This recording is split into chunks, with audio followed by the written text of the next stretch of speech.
Present population of city is 3,02,500.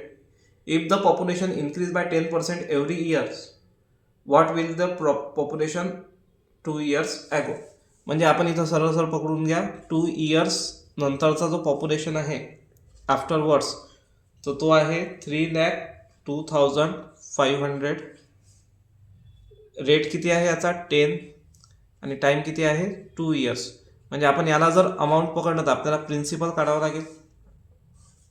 Principal is equal to question mark. अशा क्वेश्चनला solve करण्यासाठी आपण काय करूया, ऑप्शन्स घेऊया. ठीक आहे. अशा प्रश्नाला जर आपल्याला सॉल्व्ह करायचं असेल तर आपण ऑप्शनचा सहारा घेणार आहोत. तर आपल्याला सर्वात इझी ऑप्शन आहे 2,50,000, जो डी नंबरचा ऑप्शन आहे, 4 नंबरचा ऑप्शन आहे 2,50,000.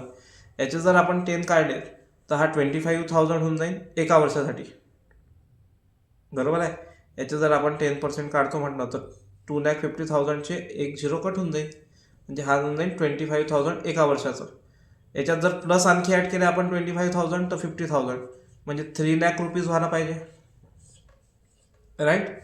2 वर्षानंतर ते 3 लाख व्हायला पाहिजे पॉप्युलेशन. पहिले 2,50,000 जर पॉप्युलेशन असती पहिले, तर आपण काय करूया, त्याच्यामध्ये आपण 25 ॲड केले, परत 25 ॲड केले, म्हणजे 3 लाख झाले. आता या 25,000चे आपण काय करूया, 10%, म्हणजे इथे येईन 2,500, 3,25,000.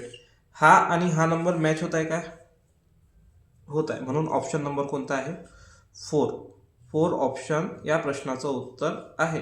या प्रश्नाला तुम्ही डायरेक्ट मेथडनं जर नाही केलं आणि जे तुम्हाला शिकवलेलं आहे किंवा जे रेग्युलर मेथड आहे यांना खूप वेळ लागणार आहे. म्हणून याच्यासाठी आपण ऑप्शनचा सहारा घेऊया. आणि यामध्ये सर्वात सोपा ऑप्शन मला हा 2,50,000 भेटला होता, त्याच्यावरूनच मी वरचा किंवा खालचा नंबर निवडला असता.